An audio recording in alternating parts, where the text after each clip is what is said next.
a second chance, trusted you again, I feel shattered. Broken strings cause you play me like a violin. Shame on me for all your 7 deadly sins. Had it all but you craved attention, drowning in your own reflection. Put me down just to see me get back up again. 6 feet under and you're ready to give all the pain. If I was your new addition, you make me part of your equation. Shattered from the past, wish you were my last. Shattered me to pieces like broken glass.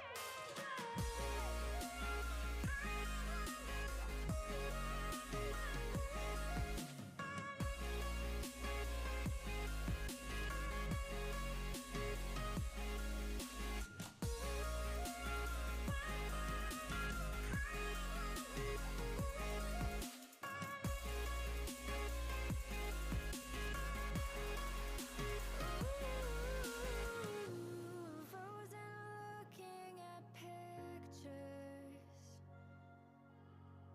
that we took back in the summer. I thought that I would remember how it used to feel, but this isn't real. Now we're over. Take it all, there's nothing left here anyway. We used to talk, but now we don't know what to say. Now we're just 2 passing strangers. We tried, you lied, goodbye forever. Put me down just to see me get back up again. 6 feet under and you're ready to give all the pain. If I was your new addition, you make me part of your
watch you sleep in my clothes. No, it ain't right, I've been stressing at night. We're together, but I feel alone. How long do I stand here in the fire? How long do I try before I'm on my own? How long do I walk across the wire? Stay till we fall.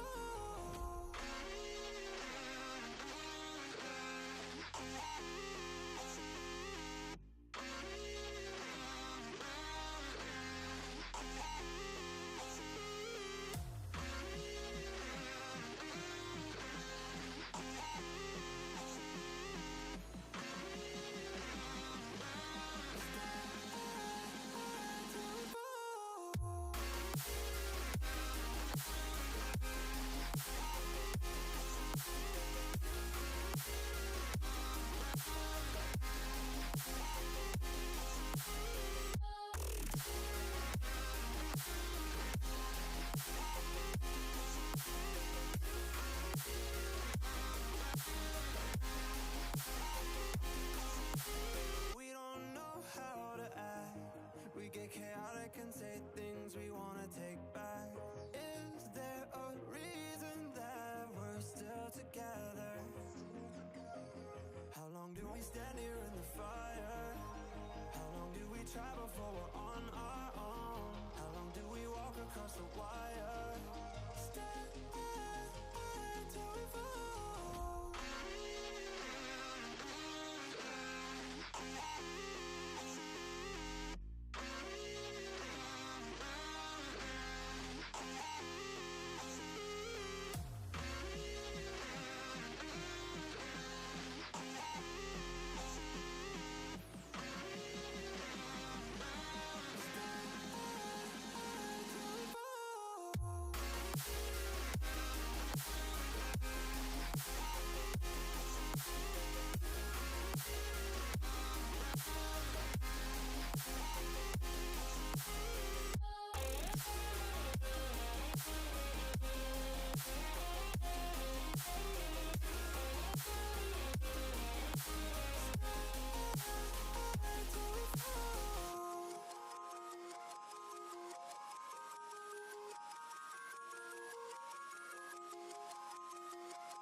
Welcome to the Boise State Game Pants Esports Arena, and you are watching our coverage of the Mountain West Conference VALORANT.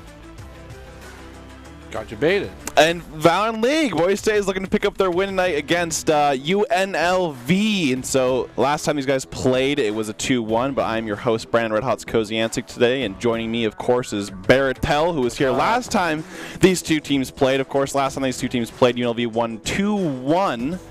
And I'm going to ask, what do you think it takes to kind of win this series today for each team, honestly?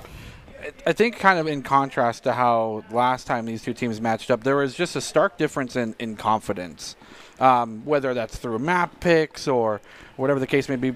Boise State got the early 1-0. Yeah. got themselves that place because just hyper aggression was coming through UNLV, and they took themselves the backseat approach, thought a little bit more methodically, and at that point they were able to control the momentum of the game. Boise State needs to find their way to get themselves in the driver's seat and control that momentum. Yeah, because the last time these two matched up, like I said, they did take the map 1 on Haven last time, so they did win that. I think it was about a 13-6, 13-7. It was a pretty one-sided game, but the next two games were one-sided, UNLV favor. So I think the biggest thing is going to be probably, obviously, comfortability on maps. I think, each map, obviously, it takes, got to have your strats, got to have your things going and stuff like that. I think the biggest thing also is how multiple strats can kind of work out here. If one doesn't work, do you have one that does, or do you have another one that you can actually try? Right. So the biggest thing is kind of once you get one thing going, you can open up other options, and so I kind of love to see that today. Yeah, the kind of big strides for success for UNLV last time we saw them were just two really good oppers. You had the Chamber and the Jet. Maybe opting yourself with maybe an extra smoke or something to restrict them from having those long sight lines could be an option for Boise State. Yeah, because I think the last time as well they had the Boise State opted with the Sage rather than more of like a Sage Sova, which is kind of like, obviously you have one initiator, but you're lacking the stuns, because I think the only flash they had on the team for that second map was the Omen Blind. They did have a KO on one of those as well, so I kind of like to see more incorporated with like flashes and stuff like that. Maybe the Breach. We've seen a lot more Breach, and just not only in pro play, but overall in general, we've seen so much cool Breach options, spells, as well as like the Neon stuff that we've seen. I don't think people are going to pick up Neon that fast. She's a really hard character to kind of learn. I think she requires a lot more setup than people realize, with like Breach concussing, and then you're dashing in as soon as the concuss hits and stuff like that. So overall, pretty excited to see like that. We can also kind of go swap to the event card here and show what the Mountain West Conference is and how the rule set is, which is a 5v5. Best of 3, of course. And the conference title is, of course, on the line. This is the semifinals with Boise State taking over New Mexico last week. And then it's a round robin, so they've all kind of played, and we can see that it was Nevada, UNLV, CSU, SJSU, Fresno, New Mexico, Hawaii, and Utah State. So this is semifinals. Boise State did take down New Mexico last week, and so they're looking for the semifinals. If they win this one, they will be taking the spot in grand finals of the Mountain West Championship, which is always fun. Tomorrow, too, I think, right? Could be. Could be. I don't know. Very well could be. You never know. You never know. But overall, of course, it is good to see that. And, of course, we get to Doc's Keys to the Game, which is brought to us by Drop-In Gaming. In Valorant, you want to flank efficiently, spend and peek wisely, diminish their econ and loot, and dominate those angles. Drop-In Gaming is a premier online platform for gamers who seek competition. Play your favorite games to win cash and prizes through free and paid entry matches and tournaments. Whether you're new to the scene or a seasoned veteran, Drop-In Gaming has the right games and competition for you. To begin your competition gaming journey, sign up at dropingaming.com. Boom. Make sure to check that out. I will. I mean, maybe it's a little bit too past by prime. So, yeah, here we go. This is the, obviously, the bracket. So we see Boise State beat New Mexico. UNLV took down the Colorado State, and then San Jose beat Utah State, and Hawaii took Fresno State down. So it's going to be, whoever wins this game will play the winner of the Hawaii and San Jose State, of course. So I've heard, both teams are actually quite good in the Mountain West. I think both are within, like, I've heard in the top 25 with collegiate. So I know San Jose did do really well last year, so they got a lot of things going for them. And of course, we should be going into map 1, which is Boise State taking on UNLV on the map Haven, which is probably one of the most fun maps, I'd say, because there's so much going on in this map. There's 3 sites, and so it's obviously different than any other map in the game because it has 3 more than 2. But I think there's so many different things I've seen on Haven, and just a lot of different ways people have approached it. Like, a lot of times people will kind of stray away from that B site because it's really hard to hold post-plant unless you actually have the post-plant, I guess, tools where you have that molly, or you have those Sova shock darts, you have those lineups. Like, that's the kind of things I have seen with those B. And as we can see, Calvin is actually going on the Killjoy. Well, it's last time he was playing the Sage, so that's kind of the swap up there. I think that's the only change we've seen from Boise State here. Shells is still on that Chamber. We've seen Skies go crazy on the Operator with the Jet last time we were on Haven, so love to see more stuff from him. Yeah, seeing anything other than the Sova here for Dreammaker is a weird thing. But on the other side, UNLV sticking to their guns as well. Yeah. And we can see, opting for picking I say last time UNLV did play on Haven, Potato Bacon did play the Neon, but I think They might have been newer to the strat, and it was like one of the last regular season games, so I could kind of see them trying to practice for playoffs in terms of this Neon here, because there was definitely times where he was being a little too aggressive and with nothing to back him up. And what I mean by that is like it's not that his aggression was bad. It was just you didn't have anything there. There wasn't a flash. There wasn't a concuss or anything like that. And we already see the UNLV often with another 2 initiator comp. This is what they've kind of ran with. We don't really see 2 duelists too much besides I think on Split last time they played. I think the 2 initiator and Neon really gives Neon that edge to really go crazy and allow her to play very aggressive. And that's kind of the motif where we saw kind of highlighted players Infinite, Adam. Yeah, I'll say Adam is, I definitely want to say UNLV. He wasn't a pop-off player by any means, but he's a very consistent player. I mean, his aim every time you saw him on the screen he did not miss the shots that he was gonna miss. So I definitely think you gotta be kind of careful about Adam and kind of popping off. Potato and Bacon does seem like he is a kind of a sway player, and what I mean that is he's not consistent or not. I think it's more so that he has the opportunity to go crazy here. What are they spelling down there? Yeah, who knows? It's just It's all chat, man. It's all chat, yeah, true. People have the good luck, have fun, and the next thing you know, they're talking smack about you. Next thing you know, that's what happens in all chat. That's true. Nice setup. Yeah, we're gonna have Shells kind of go this long here. Has the TP ready as well. Yeah, holding these chambers. Blaireau playing the Sky this time as well. I think he played it last time as well.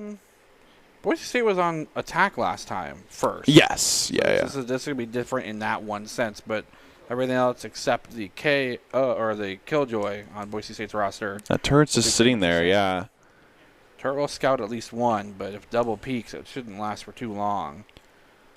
Yeah, Potato and Bacon kind of doing that little crab peek around the corner there. Gets the bounce. Doesn't land. No, it does not. It's always a tough thing. Dog will come through a short, and there goes the shock as well. Here comes the engage. Paranoia sets forth, and so much distraction. You mentioned utility being the name of the game, and now it's UNLV's time to strike. They'll take first blood, but they'll lose 2 in the trade. The 2 versus 2, 3 versus 3. 2 versus 3, Boise State. Sky's on the flank. Spike will be planted, though. Looking for angles, trying to pop these corners. Finds one shot, will alert the presence of their location. No one watching these angles. Oh, the blind going through for a moment here. Paranoia going out. He gets 2! He dashes into nothing, but it doesn't matter. 2v1. Expert plays here from Skies, getting the double headshot. They gotta be careful. This Skies is quite low here. Does get him. It doesn't matter! The combo is there. The headshots are there. Boise State getting a first blood. I do want to say it was a really good setup by UNLV, and they had a really good concuss by Neon. Had a great bounce to the back of sight there. But the problem with that is that went through with the blind from Breach, but they didn't actually push on it. The only reason they got the kill on the left side there was just pure aim 1-on-1. Like the Breach, peeked Dreammaker in the corner there and had the 1v1. But other than that, they didn't actually go in with the utility there. So Boise had a really great retake there with Skies coming in, getting 2 huge kills, and of course taking that last round there. That's a big pickup for Boise State in that first round. Now, historically in this matchup, Boise State typically wins the first pistol round and then proceeds to lose the next 2. And I do want to say, pistol round is actually a very important round. A lot of, I guess players have talked about and stuff, if you ask a lot of losing teams that's happened, especially these teams, they're like, oh, well, what could you have done better? And we need to win pistol rounds. Pistol rounds really set the tone, and, going up 2-0 is huge. There it is, yeah. That's the kind of follow-up you were asking. I would say there's the Paranoia into the Neon dash. That makes it really hard. TP up into heaven, but into the smoke will find Dreammaker willing. Drone to get some information. Cooking a little too aggressive there. Drone goes out. Yeah, it does tag. One in hell. Boise State now going to play another retake here. Paranoia going out. Nice double Paranoia. They'll dash themselves forward, but meeting the superb display and the shots on lockdown. I don't even think UNLV flinched there. Yeah, it seems like UNLV obviously kind of toned that, I guess, that little difference there in terms of, timing a little bit. And that time, Paranoia came out, Neon dashed through, really makes it really hard to play with. You can't see her at all, but she's so fast, and she's able to get right in front of you so fast. So, overall, just UNLV forced. They had a lot of confidence there that they could win that round. As I say, they've done that so many times that, yes, we may have lost the pistol round, but we're spending our whole cash on this next bonus, and we're confident we can win, and so far it's reigned true. Absolutely, and so now we're going to see UNLV kind of spread out here. More concussion. The turret will deter for a moment. They know at least one member's peeking long A. Dreammaker trying to find a flank. Will walk into the welcoming cause of the dog. They are going to be saving versus these, most likely the bonus here from UNLV from last round, these Spectres. So they're going to be kind of careful. They are at a gun disadvantage, but any kill they do get is kind of like a freebie for the next round if they can. It's going to be a dangerous peek. Dreammaker trying to get these headshots. Finds one. Loses half his health bar and will be collapsed on. Again, that speed there. Oh. Yeah. So fast. Nice shot from the back. Calvin almost gets the third. Adam about half HP. They'll get the spike planted, and it's going to be a 2 versus 4. They're watching all these angles. Oh, boy. So we holding that probably away for this angle for Potato to actually push out here with that Neon, but it seems like he's actually go back into that corner there. So Panda's close enough where they can actually hear him smoke from right there, so they actually know he's just around the corner. Skies will find one. They're going to 1v3 now. Will be traded away. Oh, Panda gets one as well. That's not bad. In terms of, like, that's more so just for money gained for Boise State here, because, I mean, UNLV actually doesn't lose anything for dying these rounds because they're going to be upgrading next round anyways. This is a bonus for them, so next round they're going to be going to those Vandals and Phantoms. But Boise State will actually be on Eco there, so it's not too bad. They actually end up lining up here. The one thing is they could probably have an operator on the side of UNLV for how much they saved here, but them not having that jet, I could, you know, basically not see it really. Maybe if the chamber is really feeling it, but, you know, we'll see if that actually goes through. Doesn't look like it's the case just yet. No, yeah, there goes the Vandal as well. The buy up. Opportunity to buy up for the operator. And it looks like UNLV's looking to do basically the same thing once again. It seems like they might just kind of give this a go until Boise State actually can kind of hold against W Pen. Has a one-way there, looking to A short, of course. A full rotation back towards C long, though. Two members peeking this long. So Boise has a little bit of a hint. Sees one. Oh, here comes the Rachel coming in here. Rolling Thunder coming through. Wow, they actually collapsed. And again, just the speed at which Neon can follow that up is incredible. Absolutely. I mean, that was a full sprint thing. Yeah, I mean, by the time it actually came up, he was like dazed, and he got all the way to CT there. Yeah. But the thing is Neon could just run you down. Exactly. Gauge, it just continues to fill up. So many members watching all these sight lines, and they just have a really nice hold on this. Boise State can't even go for a flank. Say it is 4v5. They do get an op though. Or I think Skies actually had the op anyways. So it looks like Boise State are going to opt to save here. They, you know, basically I think have determined, okay, UNLV has enough on site here. We don't have enough utility to actually kind of take this back, so we're just going to kind of hold back here, and then we'll play for next round. Yeah, I mean, maybe having a better setup there, or maybe an opportunity for a flanker could be really huge. Yeah, I would say I think the biggest thing here is UNLV is using their utility really well. Yeah. And I think when it comes to attacking in this game, I think a lot of the time it's if you can really use your utility in sync together, it makes the defense so hard to play. Yeah. And like, because if you think about it, like by the time the Rolling Thunder's done, Neon's already on top of you. Yeah. And so by the time he's dashing in, he has the angle. I mean, Dreammaker, you saw how far back he actually got too. Yeah. I mean, he was all the way to CT. He was next to his teammates. But the thing is Neon kind of can clip that side and then run back out. Yeah, again, it's a matter of proactivity. Like, look at this. So much being used just in one cubby and trying to get that man advantage there. So close to securing it. But Shells will actually pick the first blood this round.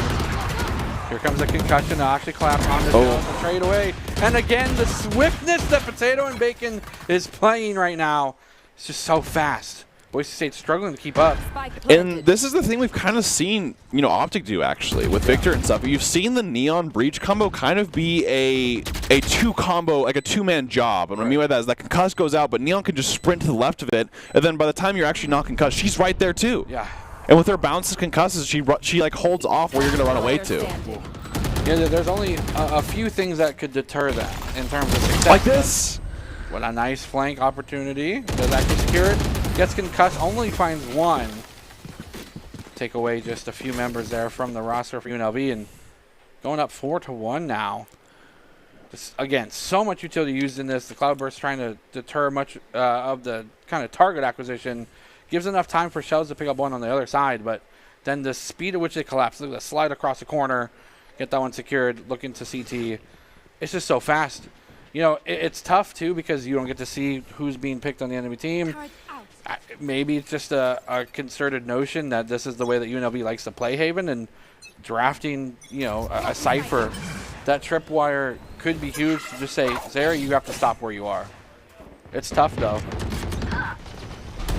They do it again, pulling the trigger, metaphorically and figuratively. Gets the TP out to safety, but it can be easily run down as so much utility, the smoke, the flashbangs, everything is just being used to such nth degree.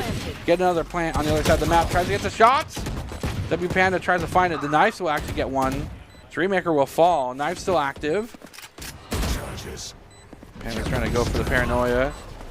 Dashes through. No, not yet. You're going to use it for the last second. But won't find the members.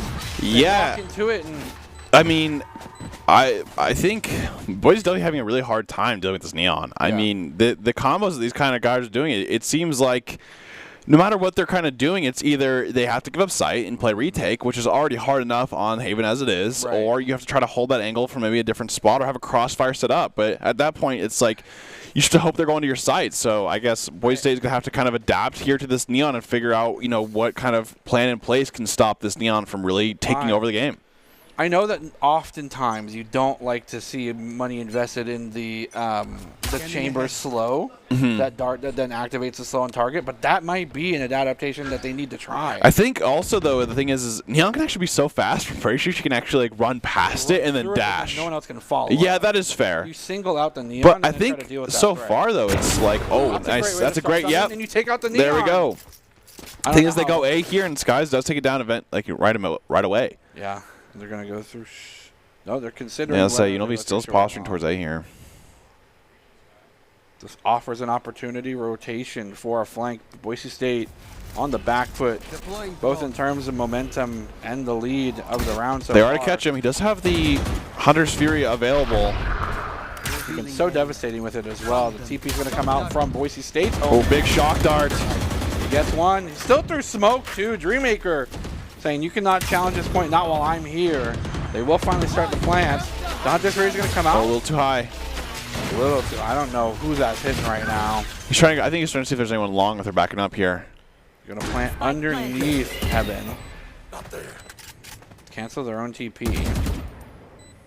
Puts us on just a 1 second. They do know where he is now, though. Dreammaker does get one.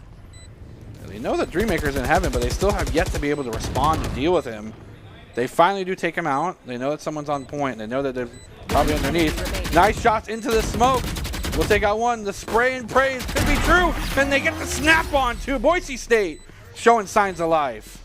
Absolutely, and it starts again with that very first pick of the round. Sky's getting Potato and Bacon down on that Neon, getting it down. It really stops UNLV's plan. Because, I mean, their plan does kind of revolve around this Neon being able to take a site with, other utility coming in as well. I think the moment you stop the Neon, the moment that it's harder for UNLV's comp to actually get through. Yeah, I mean, Neon being the essence of speed in the game in and of itself, but also, as you mentioned, the essence of proactivity for UNLV. They sat there like ducks, waiting for things to happen because they had no way to be proactive.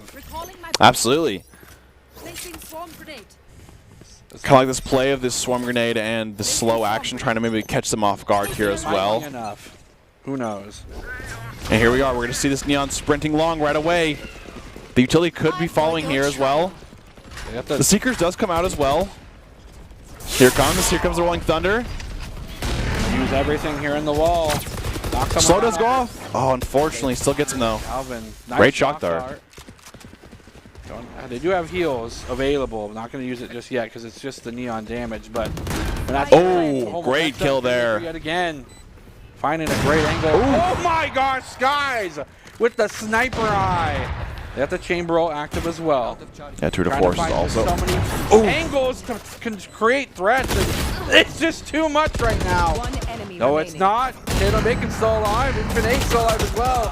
They'll take them out left and right, and the nice collapse and a great retake on the A. But that means now Boise State's going to have to figure out a way to retake C. And that's the thing is, I did say I think the biggest thing that Boise State really needs to do here is learn how to adapt to this play style. And I think right there we saw The Killjoy does go off. The slow does happen, and like it doesn't stop the Neon. Neon still gets a pick onto the Killjoy, but it does allow Boise State to get into position a little more because they're not as fast getting on site there. Yeah, any opportunity that you can delay this UNLV kind of comp, you have to use it. I was say because it does kind of revolve around Neon getting that first pick and staying on that first pick in terms of like holding that angles. And so the moment you trade 1-for-1 with that Neon, the rest of their teammates are too far behind for them to really get things going. Yeah. And as well as Boise State shooting that great spot, Dreammaker knew that, hey, that's a common plan spot we're going to shoot through, and then a great pick from Sky as well. I was going to say, a lot of these picks that Dreammaker is making specifically are ones where he can't see, and it's just game knowledge. Also the Sova Special. Also the Sova Special.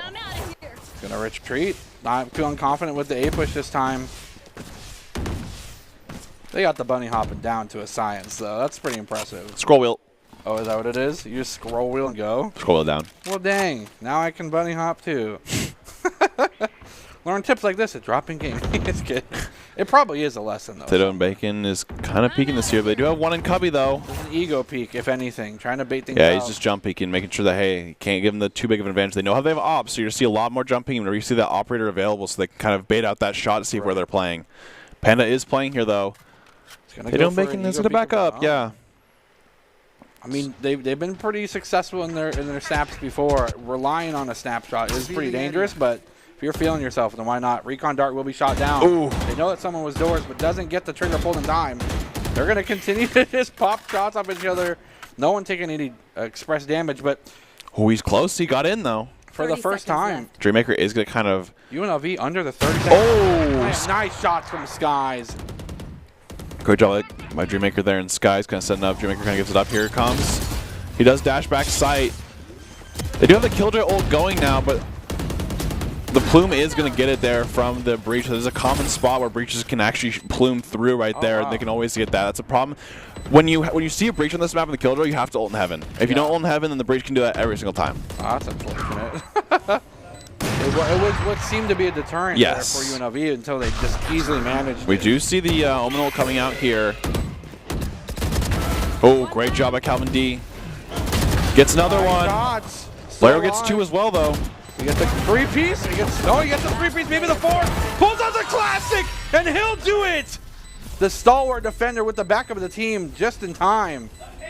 They are still fighting, though, to kite things up. So nothing to get too excited about just yet. Great job there, making sure that, hey, they get into a good spot where they can actually trade for, you know, as much as they can there. Does come in. Gets a 4K here from Calvin D. That's a huge kind of spot to step up there.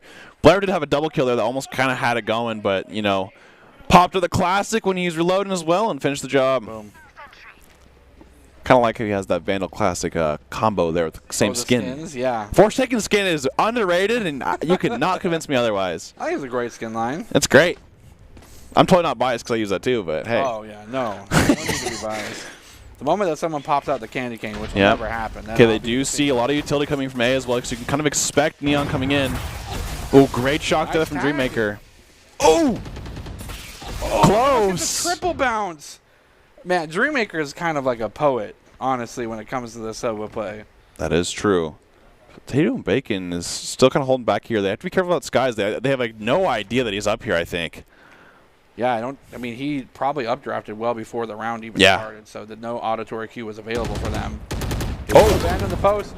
Great job by the Panda holding an angle with him. Oh, great job by Infinite, though. We're going to have a blind on the other side. That'll be instantly shot down. No blinds there. The smoke's there to defend. Oh, unfortunately, they can't see the silhouettes, ladies and gentlemen. We can, they cannot.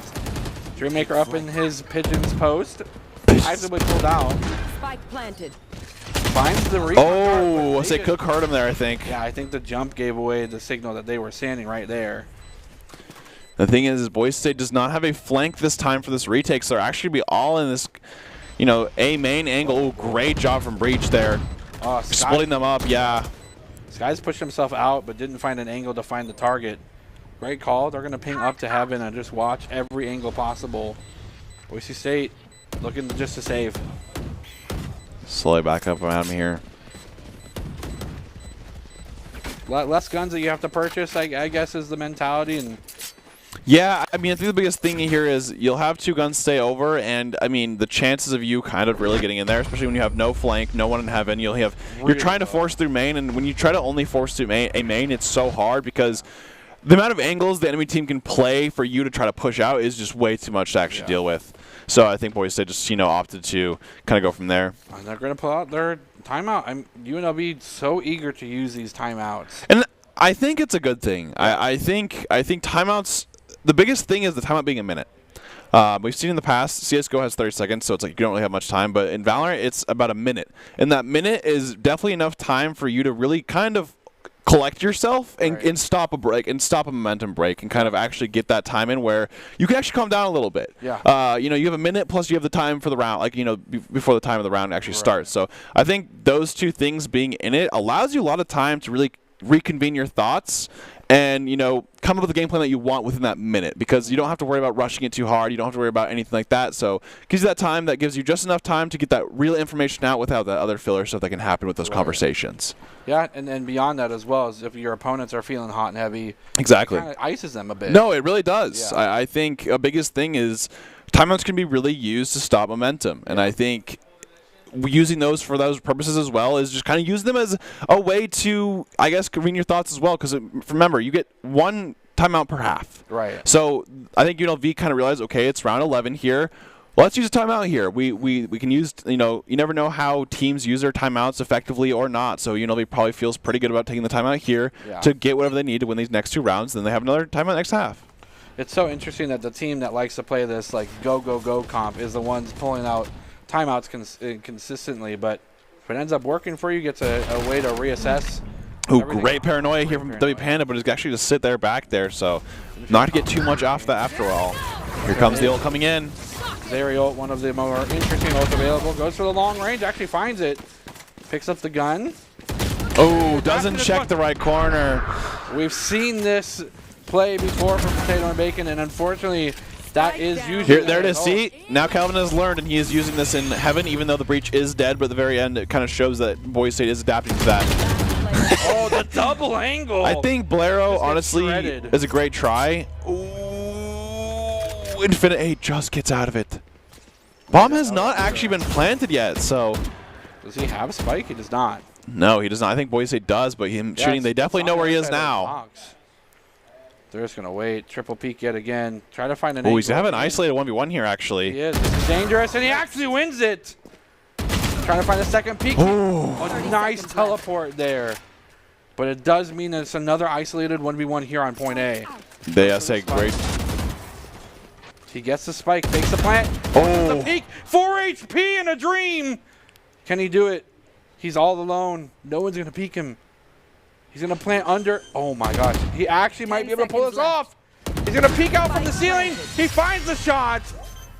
I say Calvin was very patient there, kind of realized that the thing is once it gets down to that like 10-second, 11-second mark, he knows that he's going to have to stick that. And at that point, he's probably hit him a decent amount of time. So once he starts sticking that, he can push him there and really catch him off that. Because, obviously, once you plant the spike, you have a decent amount of, animation lag at the end of it. So you can't just kind of bring out that weapon right away. I think it's a very commendable effort for Infinite. Yeah, I would say. I also think that was a great push at the very beginning there from Calvin. As soon as onto Adam there, as soon as Sight just rushed up to him, didn't give enough time to react. And even if you can hear him, by the time they can hear him and react, he's already there looking at you. Right. So great job by that. And now it's 5-6 in terms of Boise versus UNLV here. So Boise State looking to take this tie for the second half here, whereas UNLV is looking to go up 7-5. Yeah, and to be said, Boise State's tied things up on defense, which is where UNLV struggled last time we saw them on the map. And we also got to be careful of the tour de force here. Potato Bacon gets caught right away. That's kind of their marker, but Infinite 8 does trade the skies. Shots through the door. Oh, unfortunately, he did have the armor on the doors there. Goes for the drone through the smoke. Still obscured, still covered. Oh, does see one. Actually finds one. Trying to find a second. Good, yeah, say. Doesn't have the bolt available. The information still gathered, and now it's a 1 versus 3. Infinite's got to pop off big time here. Doesn't the tour de force think he has about 3 bullets now at this point? 3 to 4 bullets left, so they're just going to kind of hold this. Boise State does have bombs, so they are in the driver's seat here, but Infinite 8 going to try to obviously make kind of a hero play as well. They may have a feeling. Infinite going back towards. So they have a dart in 2 seconds here. Where would they put it? Yep, there's 3 bullets left. So the Vandal as well. Yeah, say. Shots into the toes. Great job there by Calvin. Dangerous for a second. Most people are gonna check that right side corner there, so I think Calvin playing that left side close corner is actually a really great call there, because most of the time you're not gonna check that first. That's gonna be probably the last angle you check there as well. So great job just playing that end game round, and that's gonna go 6-6 in the halftime there. I think it's a great job by Boise State to adapt like this, because at the beginning it was really hard. I mean, they didn't know what else to really do. I mean, Potato and Bacon on the neon. Yeah, I would say Potato and Bacon was just running it on this neon, and they couldn't really adapt to that, but. Now they have to play I do think that UNLV's comp is definitely not catered to defense as much here. They do have the double initiator. They do have that neon. So I think we'll see maybe some potential plays. But I remember last time this is what UNLV kind of had their downfall on, where they played a little too aggressive on that defensive side. So and not having a jet of their own exactly, on this map could be their detriment. I do have the chamber as well still, though. So chamber is very, obviously can op more than okay. But we're going to see here. Boise State kind of opting with here more of like a little default angle, kind of spreading out here so they get little picks information here. Potato and Bacon playing in this smoke here. He plays with a lot of confidence, so I can definitely see him looking for this. Oh, he does see him, though. They know that they're there. Oh, that does get one. They actually lose it out. The concuss is there. It doesn't really get anything. Oh, yeah, he had to reload. 1 for 1 here. That's fine for Boise State. You want to get that kind of trade for the attack if you can. Boise State, once again, though, not committing too much. And UNLV as well, not really rotating everything as well. They kind of know that, hey, we haven't seen the rest of their team here. And it looks like Boise State's going to posture towards A or C here as well. That. Yeah, they put two men pressure into A long, and now they're forcing utility and other things, even shooting into the box just to distract as the rest of the members can lapse onto point C. Nice shots from Calvin to back things up for Shells. Here comes the plant. That works. Into the corner. Very default, but here comes the cavalry. It gives a huge opportunity for Boise to get a flank. Oh, does get a huge slow there. This is a big opportunity for a flank. Saboro got close, though, or Blaireau. Gets 2. Oh, my goodness. The flank can't come fast enough. Say it is planted. The bomb is planted for Boise State, but look at this. Panda has a huge flank here. It's a huge flank. They can't decide what angle to defend, and they will falter in their indecision. Say it was a great job. At the beginning there, it was kind of scary because UNLV actually had a really good kind of post plant here. Blaireau getting a little around the corner. Couldn't catch anyone else there. And as well as the breach from Adam kind of playing that crossfire with him and getting in those trades. But great job of W Panda having that flank all the way from long. Playing that slow game there, came around and made the difference by having those 2 angles. In another quasi-famous Riot game, there's a quote that says, "Hesitation is the seed of defeat." Who says that? Akali. She used to say it. I don't think she says it anymore. Okay, that's... Wow. You're welcome. Nice, thank you. Now, we see the Bulldog, kind of a Boise State special, really. I think the Bulldog is genuinely a pretty good weapon. Like, the thing is if you buy it on the second round there, not only if you win that round, if you bonus the third round, it actually kind of holds up a little, just as well as these Vandals, and sometimes with the right click, of course. Right. Shells is going to pick on to Cook right away there. And Potato and Bacon is now literally like probably 5 HP. They're dangerously low, and they already have the +1. Owl Drone will be here. Scout if anyone's in the corner. We'll find it. Information gathered, no tag, though. Shells did get that neon long with Potato and Bacon. How do they keep doing this? Boise State completely pulling the attention from UNLV onto C, and they will completely swarm onto point A now. I think UNLV's kind of strat here is, okay, they're going to have to overload something there. Triple flank? I don't know if he got the ult orb or not. I don't think he did. They were trying to go for it, I think, but unfortunately they're not. But it looks like they're kind of go through long and maybe just kind of look for these kills anyways as much as they can as well with these weapons because they are saving. Right. Still have some firepower. And these 3 in particular are players on UNLV that can be quite devastating with gunplay alone. We're going to see 2 short kind of holding it. Shells is holding this as well. Trying to flash mid, see if they have a flank. Unfortunately, not going to find anyone. That's all 5 members. And it looks like UNLV, I guess, just want to give the kills away or trying to save. Right. Maybe trying to play the outros. But I think if they want, I think realistically here, they actually want to die to the bomb. So they get you see here, Adam does run into it. Yeah, because you get extra money if you die. Oh, Infinite doesn't. But at the very end, it's not. It's still chamber. Yeah, he should have enough to buy this at the very least. But I think, obviously, UNLV getting those 2 deaths is big. Making sure you get the extra money. Making sure you get the extra utility point as well. That ult point. You can't rep that knife if you don't play Yoru, dude. I mean, you can. I mean, obviously you can, but you shouldn't. It's disrespectful. I don't think we'll see Yoru anytime soon. Nah. Unfortunately. Fin 8 coming in here. Boise once again kind of playing this standard in terms of just kind of default around, see if they can get any picks. I think it's because in the past here, last time they played, UNLV got really aggressive here. Yeah. So their strat kind of does work if UNLV does play really aggressive. But the moment that UNLV starts playing really disciplined and stuff like that on the defense, it's going to be a little harder on the strat. I mean, they just tried to use Dog for scouting through Garage. Yep. And that, again, that just is a capitalization on your point that they like to be aggressive. They like to be proactive. Unfortunately for defense, you don't get that opportunity. Wow, Blair actually takes a decent amount of damage there. I think gets most of his shielding, gets a little bit of his HP there. That's a good spot. That is a good spot. I agree. Shell's even putting a defense right there because they haven't kind of pushing out that long, making sure they can kind of go somewhere else. So it makes me believe that they're going to go either this A or B site here. Most likely this A site hit. And Finate holds it. Nice. Unfortunate to get one. Oh. Does TP away. It even tags Calvin. So it doesn't take too much damage either, though. He still has 38 shield, 94 HP, so he's really... That's true. 30 seconds. Boise is looking for this A. UNLV's not too ready for this. Yeah, we see on the other side UNLV's Omen rotating to C, thinking that that's where they'll spring the trap. Now has to go full tails. Cook is running back to point. Has lost 2 team members already. It's only going to get worse from here. Boise State going to go for the plant. You hear the sprinting Neon trying to get to themselves to a point of succession. But the hesitation, what do they have to use in tandem? Oh, he's running out. He's running out of this thing. I'm telling you right now. Oh, he's going. Yep. He's going full frontal. He doesn't get one, unfortunately. The shots from the duck are there. Duck, duck, goose, Cook will actually get one in the trade. 4 for 5, though. I will say, it was honestly a decent try there. If you look at it, Potato and Bacon kind of ran back sight there, and he actually was concussed in the back of sight here. Right. So it was a good try, but at the end of the day, Boise had great angles, kind of held those angles, and just played that crossfire. I mean, look, he's just running out there. Bro. And see, he actually is, he was concussed at least for a second there, or blinded, but Potato and Bacon does kind of jump. If he turns that into a 2 for 1, though? I mean, if he gets the first kill, I think it's still obviously Boise State favorite because it was the 3v4 there, so... You just got to get Dreammaker taken out and then go towards... This puts UNLV on another save round here. Adam going very aggressive far forward. Boise State not one to peek without information. And it's so interesting because as we see...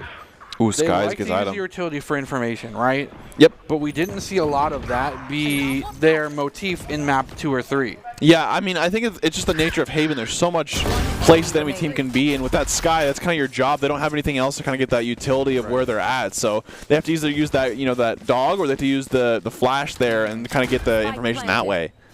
But also, it did kind of suck that their eco wasn't like fully on the same page. They did have 4 last round, so it didn't really matter too much. But Boise State is playing a really well attack here and really just kind of find the holes that UNLV has and really taking advantage of that. Save him, making a try his best again. Kind of has pretty good neon movement, so good try there, but unfortunately go down. I think the one thing that I did kind of mention at the halftime here, Baratel, is UNLV's comp is definitely not fit too much for that defensive side. On this map. Yeah, on this map in terms of they have that double initiator, they have that bridge, they have the Sky. Right. They don't have a Sova to get that, those angles that Dreammaker was kind of playing on defense, playing heavy with the smokes, you can kind of see through. Hunter's Fury, obviously, kind of a big deal as well. Right. And with that Killjoy, usually if you have that ult, it's hard for the breach to actually kind of reach those spots on attack. Right. So I feel like despite them having less forward firepower, they don't have the jet this time. I feel like they're doing overall better than last time we saw them on the map, and that's just because of the fact that they started on attack. I also think Potato Bacon obviously is not playing as aggressive as he was last time on the defense side, but they definitely have the chance to bring it back here. But I think the biggest thing is UNLV just keeps getting picked in these scenarios where it just kind of puts them down that number advantage. Just like this. The barrel will be your downfall. Here comes the recon dart. Nice corner shot. Unfortunately, he doesn't see the guy at Cook still on B here, though. And there it is. There comes the Killjoy attack. Oh, great pick on Cook, or getting that Dreammaker kill. Here comes the Killjoy ult. They do go through their corners here, but overall gets most of kind of the rotates. So they are going to play off-site here. Looks like UNLV is going to save because their econ has been pretty bad these last couple rounds. They've literally gone buy, save, you know, and so I think the biggest thing here is they can hold 2 guns. They can try to do their best for that, you know, that 12-point round here because the boys should go up 11 here as well. Holding these angles. Still treating this with as much respect as possible. Of course, and I think you kind of have to. In a match like this is playoffs. This is semifinals. You can't afford to kind of play those, you know, I gotta get those, you know, those kills and stuff like that. So, yeah, no ha-has. Full save for the 3. And also, I think it's Haven is such a big map there that, you know, running to them, you're probably not going to find them, and so you just might as well play the, you know, the best plan, stuff like that. You can play Ring Around the Rosie the entire time on this map. It's just too big. Yep, so with the UNLV saving here, this is going to put Boise State up 11-6 here, so if they go up 1 more, it will be at least an overtime at the very least, if UNLV can come back from that. So, but then again, it is still 11, so the biggest thing here is UNLV is going to have a very interesting buy. They're going to have that Neon ult available, so they'll have at least 1 kind of eco ready to go. They'll have 2 Vandals left, and they're going to have 2 kind of weird buys here. But they have lost, I think, about 3 or 4 in a row at this point now, so their ecos, they have a lot more money than they usually would by only losing that 1 or 2. Doesn't look like they're packing a lot of firepower in their roster. I mean, the ones that have saved are the only ones with the ARs. So we see, like, I think they have a Ghost from 1. 1 has a Spectre, and then the Neon obviously has an ult. It looks like they're just going to go with the C-long push here, but there's 2 members of Boise State here. If they win this out, this starts a huge swing for them. Great smoke there by Omen. He does get 1 at the ult, though. Almost gets the second one. Dreammaker left alone. Dreammaker gets the 2-piece with the assistance of Calvin, and despite what looked to be a really forward and kind of proficient push from UNLV, things are still tied. I would say it's still tied here, but at the very least, I mean, UNLV to get 2 that they kind of needed there. The slow does catch him. They're going to plant B here, which is going to be kind of scary. They don't have too much post-plant things to deal with. They do have the mollies, but it looks like he doesn't have any of them. Right. Looks like he used them in some other capacity. Calvin going for a huge flank, flank. Panda gets 1. Right through the smoke. It's going to be a 2v2. Trades with the mid, though. Cook's got to pop off here. We know that Infinite can do so. The shots are there. It's going to reveal your location. The shot on the head. Cook will find one. It's going to be a 1 versus 1. Omen, the top 10 anime battles, finds the TP and he'll actually clutch it up with 4 HP removing. That's 4 HP there, and it was great because he get a ghost. Hit him with the ghost. Yeah, got him with the ghost. He truly is the I mean, that was a really close round there. Cook kind of almost ended up getting him through, but unfortunately it seems like, you know, Panda really kind of clutched out here. Insane TP, though, because he had the angle. He doesn't clear his left, even though he heard the Omen TP, but it goes down to the ghost. Now Boise State going to that 12-6 here, so at the very least it's going to be overtime, but it looks like Boise State is going to try to put away this game here in the next couple rounds. Yeah. To be fair, now the firepower for the rest of UNLV seems to be in a bit more of a hefty spot. They even have the operator on chamber. Say Shells does have the 2 to force as well here, but they do have the operator kind of holding that angle. Cook has a huge paranoia, does get 3 of them, I believe, but unfortunately doesn't really do too much for them besides delay them in that garage. We see it hovering around C.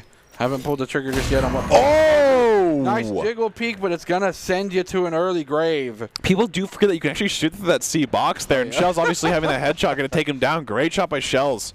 Kind of knowing where that jump peak's going to be there. It's one of those things where you see so many times that you're ready for that. Dog coming through. They're going to shoot through. Does get it. They do see, I think, at least 2. They heard at least 2 anyways. So Seeker's coming down here. How did he dodge that? I don't know. I think he shot his, and then it was good. Shells gets another pick on the Infinite 8. Infinite 8 did have the operator there, so we can stop him there. This guy is going to hold this. Dangerously close to an UNLV member. Finds it. Shock finds the head. We'll take him out. Gets the 2-piece. And that's a flawless to take map 1. And Boise State did a great job of adapting there to take game 1. It was looking kind of that, you know, one side of the attack at the beginning there, but ended that half 6-6. So overall, great job. Boise State Esports is always looking for talent, players, production, and broadcast talent. Top talent can earn scholarships as well. So sign up today by visiting boisestate.edu/esports for information. That is boisestate.edu/esports. We're always looking for more here on the team. So if you do a Boise State, make sure to apply there. And, you know, obviously we can always work with you in the future there. Yeah, that'd be cool. And of course, Bertel, I will say that game 1 was a pretty hype match there. That first half was about as even as you could possibly get there with that 6-6. So Boise State did adapt. It seems like, they had UNLV had a really great attack there at the beginning there, but once Boise State kind of adapted and swapped up their ways, it seemed like it was kind of hard for them to go. UNLV definitely has their strengths as kind of that aggression. I think they do a really great job of that. So overall, I think once we learn what map 2 is, we'll kind of figure out what strengths and weaknesses overall. But I think at the very end of the day, that was a great job from Boise State. And honestly, UNLV definitely still looking good. So I think Boise State, this happened last time. So UNLV, definitely can come back from this. I think Boise State has to stay calm and humble here, and look to take those next 2 rounds here. Yeah, this is where the adaptation needs to continue to be their driving force, because last time we saw them, they stuck to their guns, kept doing the same thing, didn't end up working. Absolutely. So we'll be coming back here with game 2 after this break, so don't go anywhere, and we'll see you after this.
Visit NationalGuard.com to begin your guard adventure.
Here are a couple lessons I've learned over the years.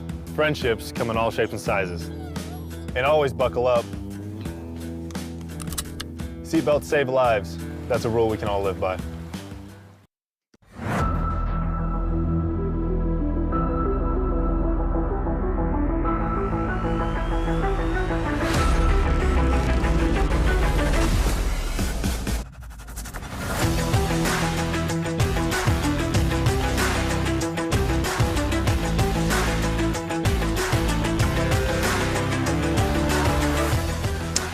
Welcome to the Boise State Game Pants Esports Arena, and you're watching our coverage of the Week 5 Mountain West Collegiate VALORANT. We just saw that Boise State took that first game win, and they're looking to stay, kind of end this match 2-0 here. Right. Overall, a great kind of match with that last game. It was a lot of back and forth there, Bertel, but the difference thing is that Map 1 Haven, Potato actually did really well that attack. They had 7 first bloods that first game, so kind of they ended up stopping him, and I think that's the biggest thing that kind of led Boise State to that victory there, was stopping Potato Bacon and kind of his momentum. I think it really halted UNLV's movements. But I think Icebox is going to be a lot different here. So Icebox is the game, is the map 2. We have this choice here.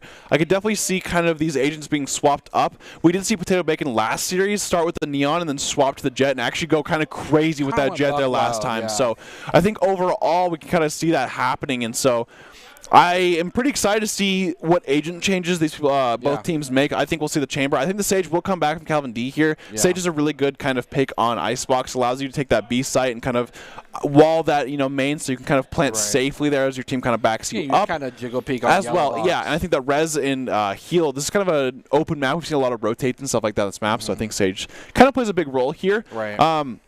I definitely could see UNLV changing up their plan with the double initiators. Right. It seems like their defense kind of had a lot more holes with it, with having that Neon kind of there as well. The 2 initiators, they didn't have really an operator. We saw Infinite 8 with the Chamber take the operator last round, but unfortunately did just get kind of blasted by that tour de force here. So both teams kind of looking to adapt as well for this game 2 for the Icebox. And last time I said UNLV I think is not really taking it too deeply so far, because last time when they did kind of come back here. So anything you're kind of looking for in this map as well from both teams? I think UNLV shows that last time we saw them on Split, they pulled out the Rays, and I thought that worked to pretty good fruition. Yeah. I think that's also a huge opportunity here for A takes. Yeah. Going through mid and trying to push through and get a pick there, and then decide what site you want to take. Not really the best at maybe going for B, but I still think that's something they can use. Yeah, I definitely think it is an opportunity, but I think we'll probably see the Jet, come out here from Potatoes and Bacon, and I definitely could see, obviously, that Sage kind of taking over that. I could definitely see the one duelist with the 1 initiator rather this time. Sova definitely has a good time in this map. KO has a good time in this map. So KO's a good adaptation for both teams here, too. As well. I think these maps, in terms of on-site here, just knowing where they are in those little corridors, especially that silence here, is huge. I'm looking forward to kind of see what they go with at the end of the day here, and of course, kind of a comfort, because last time these two played, we didn't see them play Icebox. Right. I think we saw Haven, Split, and I forgot the third one was. Ascent. Yeah, Ascent, right. And so overall, we haven't seen this map of these both teams, so I'm really excited to see Icebox. I love seeing Icebox because, there's so many different ways for people to play here. I think if you're Boise State, there has to be some sort of consideration for what do we pick to deal with a Jet if they swap to it. And of course, I think we're going to see Skies on that Jet again. This is a big op map as well. Yeah. You can play those different spots, and there's a lot of different spots that are cheeky spots that you can kind of play different rounds. There's obviously that AP that you can play that little tiny corner there. Right. I like Icebox because A has a lot of skill expression. Right. We've seen, obviously, people in the past using ropes to really pop off in these moments and kind of catch people off guard there, as well as all the verticality this map has on the B side as well. So I love kind of seeing creativity kind of come out here. I love seeing people who are comfortable play these kind of cheeky spots and be able to play it confidently as well. I like the boxes near B site that you can get on top of. The crates, the crates, and then getting on top of tunnel as well. Exactly, that's a huge thing as well. Those are giga brain moves that not a lot of people utilize, and especially in a very tense situation like this, it might not be something that you consider, and that round goes the other way. That could be a huge momentum swing in and of itself. I would say, people obviously think, yeah, you should be wary of those spots, but at the very end of the day, when you're playing in those games, these rounds feel so fast. Yeah. So it's sometimes people get caught off guard and stuff like that. So overall, I think it's, looking good, though. I think Boise State, they can kind of use that momentum from the last game to build to the second game here. They can look for at least, the game 2 and kind of secure the series here. Yeah. In contrast to the matchup we saw prior with these two teams. Oh, right. They figured out Neon very, very fast here on map 1. Yeah. With that being said, that was something of predictability. They continued to do the same thing, ended up not working. Having those kind of cheeky strats, those different angles to peak, continues to keep your opponent guessing. Exactly. And that can get you a huge advantage. And the thing is we're actually not going to see the Omen, which I did kind of teams definitely the Viper. Viper is actually really good in this map because she can hold B site very well. Yeah. She can almost solo hold that at least, she can at least solo hold it enough time for your team to come in and retake. In terms of you can get them on site and stuff like that, but you can hold them for so long that your team can come and kind of go that way. I see Bablara picking up the Sova though for the first time. This is a really unique adaptation. I would say I think Sova holds so much value on this map. His drone obviously has too much value. His recon darts obviously kind of get those corners, especially that verticality on that A site. Yeah. Sova can actually clear a lot of those. So you don't have to full blind a lot of these angles because a lot of times it's so much to peak. Yeah. So I think kind of having that Sova on both teams really allows the initiator for these duelists to kind of thrive here. It works so well in tandem with the Viper too. You have those even through just throwing your utility where it's obscured until you need to use it through smokes and those venom clouds is huge. what's super interesting about this matchup is this is I think the first extreme mirror matchup. Yeah, I'll say that these comps are exactly the same. Yeah. So we're going to see pretty much how each team is ready for these strats, how much they've practiced it, and, you know, how much of these agents are they ready for. Right. So overall, kind of looking forward to that here. Panda is actually going to go with the split in terms of splitting his smoke on just that B main area there, so he can kind of hold that. Doesn't want to really foretell where he's placed it, I don't think. Shell's kind of playing the op spot, where kind of up here in the corner here. Of course, he has the TP available here. UNLV kind of playing really slow at the beginning of the map here. Kind of a lot different already comparatively to that last game. This is such a huge call out. When your attacking team plays this kind of mid, wait for them to peek, get a pick ideology, it's so interesting because it's testing the reservation for the defenders. Yeah, and we see W Panda playing up here against Famous Bacon. Oh, he does get him. Dashed into it. There goes the wall. Here comes the spring of action. And there's that great wall by W Panda here. Just uses it, gets this one, kind of holds back, waits for the Boise State kind of flank here. Skies is already on the flank and heavily coming in. They do get the plant down. That's not in the zone. That's outside. There's a Sky's flank. One enemy remaining. Sky gets a flank opportunity. 4 members just on. And they get the double wall in. So the reason why it kind of looks like it's outside that zone there is because you can kind of plant in that spot, but the thing is, where you plant the spike depends on where you're looking. So a lot of times you have to look away there. So yeah. Okay. And the reason why you look away there is because if you look towards it, it will destroy that sage wall. Because you'll plant inside the sage wall. So you have to look away, then it makes so the wall stays alive, and then you're good there. This is so interesting. This is, of course, still the game VALORANT, but this is more of a chess match. Because both teams have the same pieces. Exactly, yes. And they have to move in the same way, but whoever moves it more efficiently will end up winning. Boise State, again, picking up the first round. Historically, we've seen the second round go the way of UNLV now. Yep. And also, I do want to kind of touch on, Panda did get Potato Bacon on the Jet. Well, it looked like he was already dashed. And you might say, well, how does that kill him if he already dashed? Jet hitbox is actually active. No, as active where you are of the dash until the dash is finished. So if you shoot where she was while she's dashing, you will actually basically do damage to her until the jet dash is finished there. So that's why it looks kind of wonky in those scenarios. Same thing happens for Chamber as well. So that is just letting you know that's why it looks kind of awkward. And you'll see kind of this situation. Well, oh, she dashed. Her hitbox is still active until it's done. BSU getting a nice pick. We hear the Marshall being called out as well. Calvin gets a pick right away, it looked like. Or was that? I think it was Panda. I think it was Calvin. Yeah, it was Calvin. Okay, one of But Calvin last game went 18-8. So yeah, I would say he definitely went kind of crazy that first game. There had a lot of clutch moments there that, you know, kind of helped Boise State take that first win here. Of course, Boise State is kind of on a bye round. They did kind of upgrade those Spectres and stuff like that, whereas UNLV still has these pistols. All 4 members just ready to spring into action. Here it goes. I don't think the Dart's going to see these guys kind of holding there. He finds one. He actually gets the second one. Panda popping off.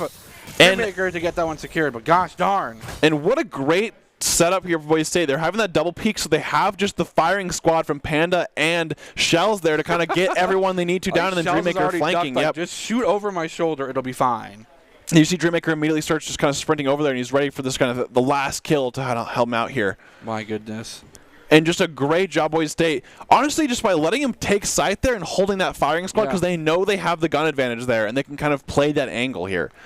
But this could be the test of the first round here. We're seeing UNLV obviously have those Vandals and Phantoms kind of have, whereas Boise State's going to be on a bonus here. It's also interesting.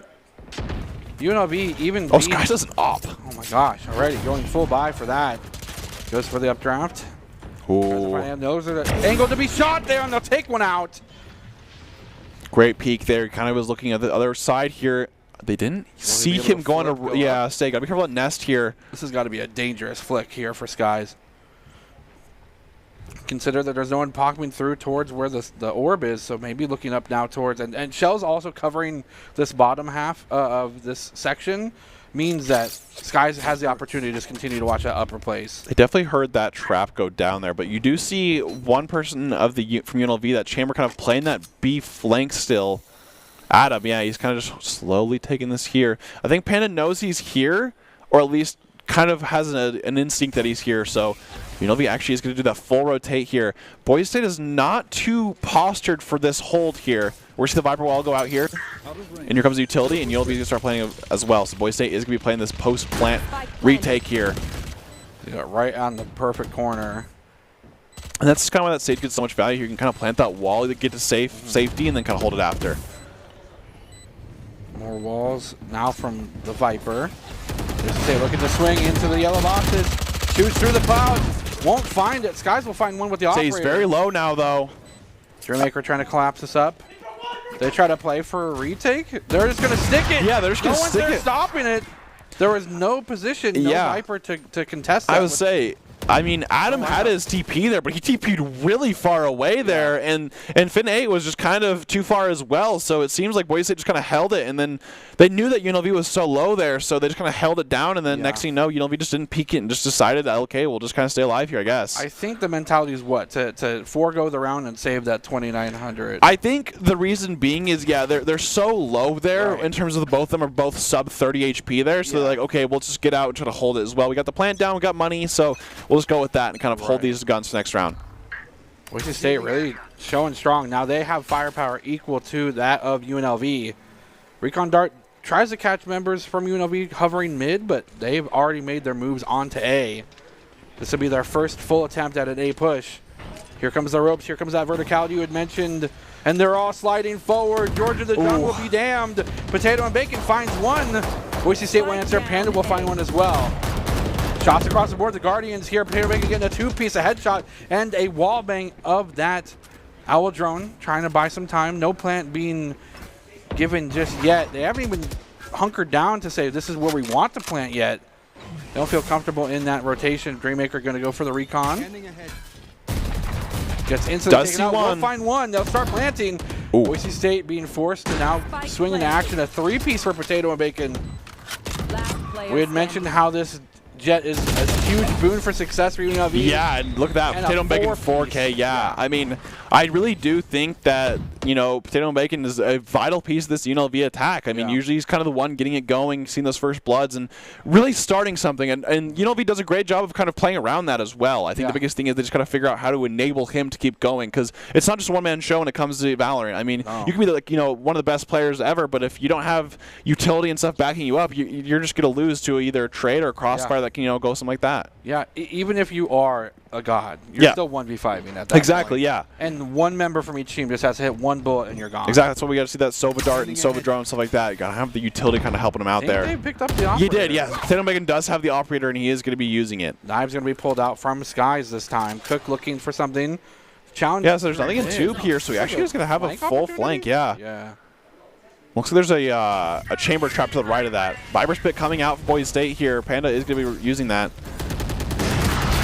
He actually finds one, gets the full reset, 5 knives back in there, give me those back. Finds an opportunity for a second one, doesn't flick in time. I like that. He knows there's people there, he kind of backs up here. Yeah, you got to wait for a more opportune angle. Again, Boise State, a team that does just so much with information that they gather, and they got to wait for that information to be gathered for them to make a very insane angle there. Does get shot once. It's shot in the arm or something. 30 HP remaining. One. Unfortunately, unfortunately does miss out. 3v3.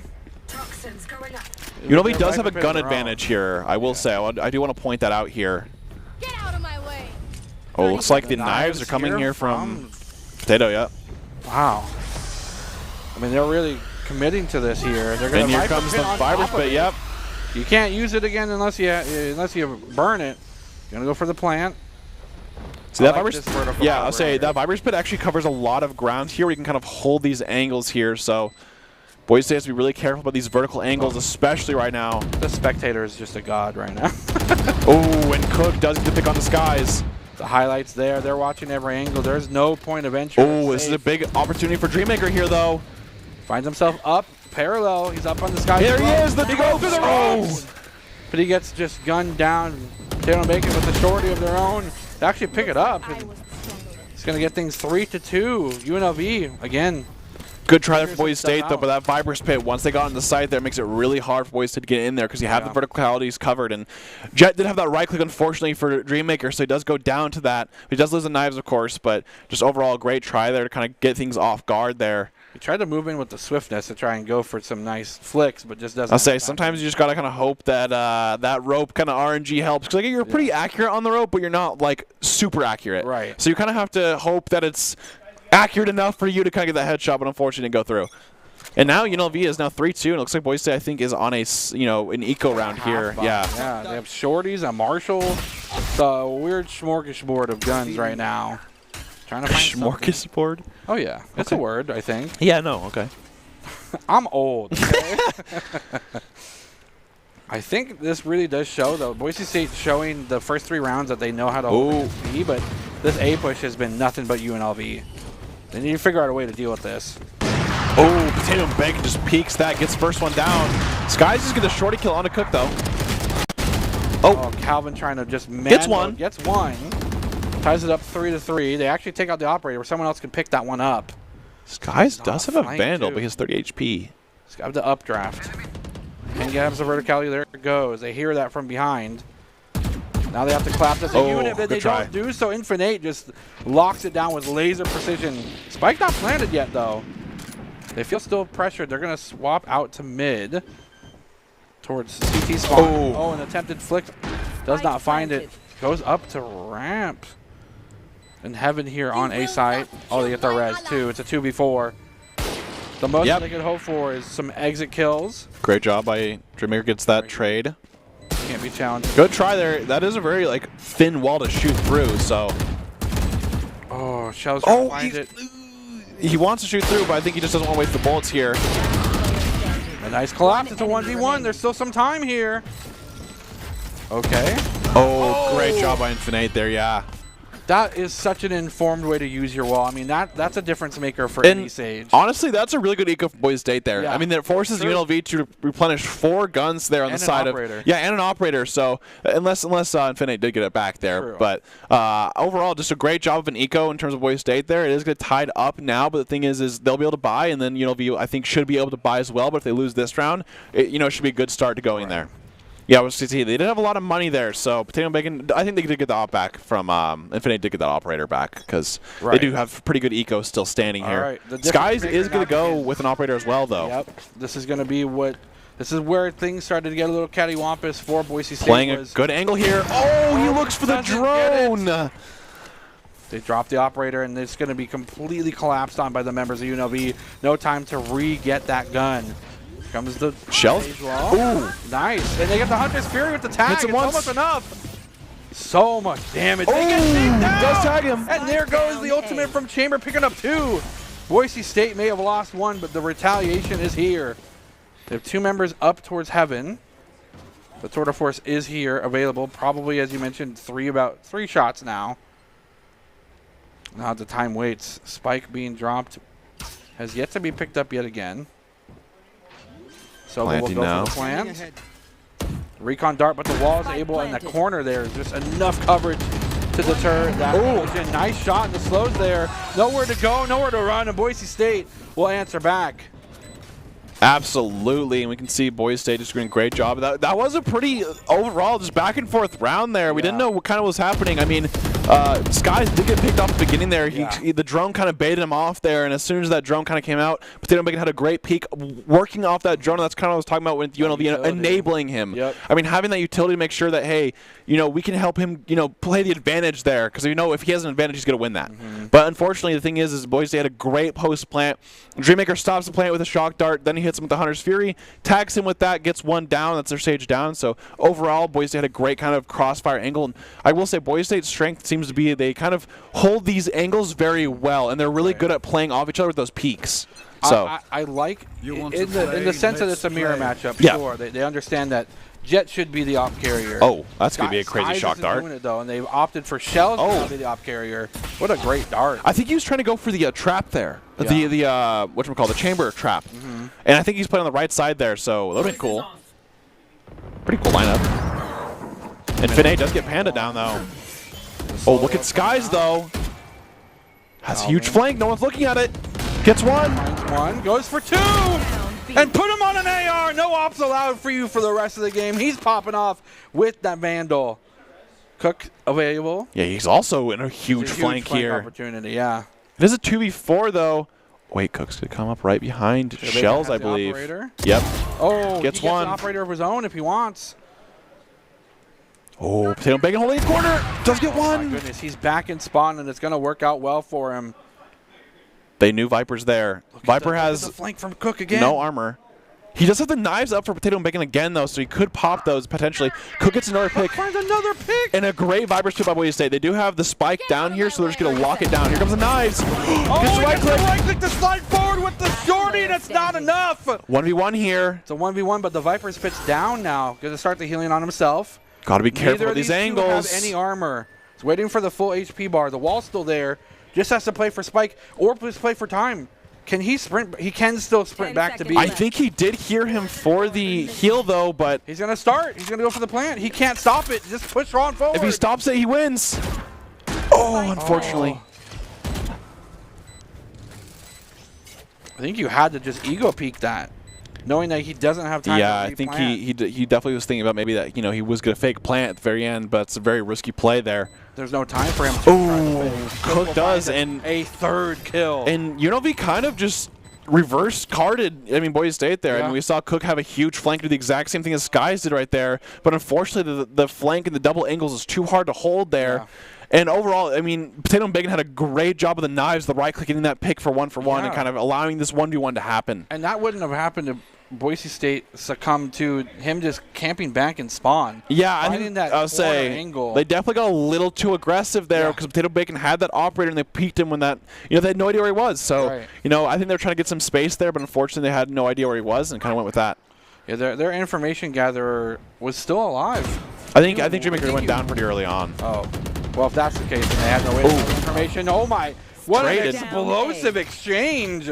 Both teams just slaying on out. Oh, Calvin still alive. Playing close to his wall here, though. Playing under and to the side. Not really a very typical angle to peek. And Potato Bacon won't peek this. He actually fall Infinite. Yeah, I'd say, yeah.